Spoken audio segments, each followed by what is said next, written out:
নমস্কার বন্ধুরা, চলে এসেছি আরও একটি গুরুত্বপূর্ণ আপডেট নিয়ে। বিশেষ করে যারা কলকাতায় শাকিব খানের ভক্ত তাদের জন্য এটা একটা গুরুত্বপূর্ণ আপডেট হতে চলেছে ভাই। বহুদিন কিং খান মেগাস্টার শাকিব খানের তুফান সিনেমার জন্য অপেক্ষা করিয়ে অবশেষে এসবিএফ জানিয়ে দিয়েছে কবে মুক্তি পেতে চলেছে তুফান সিনেমাটি পশ্চিমবঙ্গে।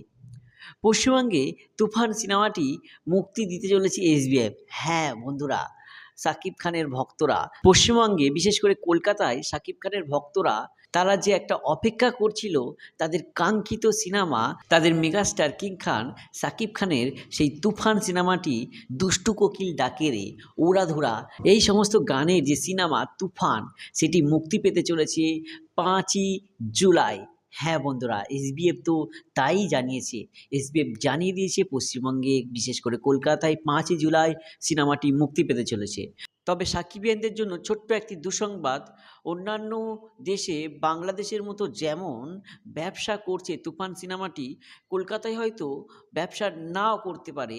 কেননা ভারতের সবচেয়ে কাঙ্ক্ষিত সিনেমা, সবচেয়ে বিগ বাজেটের সিনেমা প্রভাস স্যারের কালকি মুক্তি পেয়ে গেছে।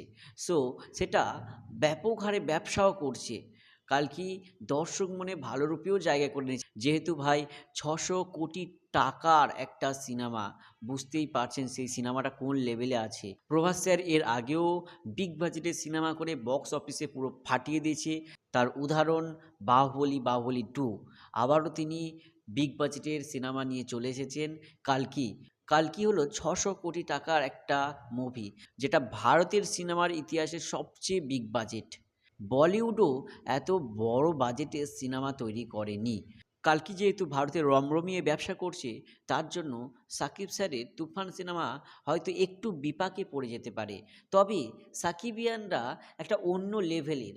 সাকিবিয়ানরা সাকিব খান ছাড়া অন্য কিছু যেন তারা বুঝে না, চেনে না। সো আমার মনে হয় যেখানে যাই চলুক না কেন, যত বড় বাজেটেরই সিনেমা চলুক না কেন, সাকিবিয়ানরা সাকিব স্যারই চাই, সাকিব খানকে চাই, তাদের মেগাস্টার কিং খান সাকিব খানকে চাই। সো পশ্চিমবঙ্গেও একটা ভালো মানের বিজনেস করবে। মনে রাখবেন 5ই জুলাই সিনেমাটি মুক্তি পেতে চলেছে কলকাতায়। আর অন্যান্য দেশের বক্স অফিস কালেকশন নিয়ে যদি বলতে হয়, তাহলে ভাই ফাটিয়ে দিচ্ছে ভাই। অগ্রিম টিকিট বুকিং হয়ে যাচ্ছে সব, একেবারে হাউসফুল। যেমনটা ঘটছে বাংলাদেশ, ঠিক অন্যান্য দেশেও যেমন অস্ট্রেলিয়া, লন্ডনে একদম অগ্রিম টিকিট বিক্রি হয়ে গেছে সব।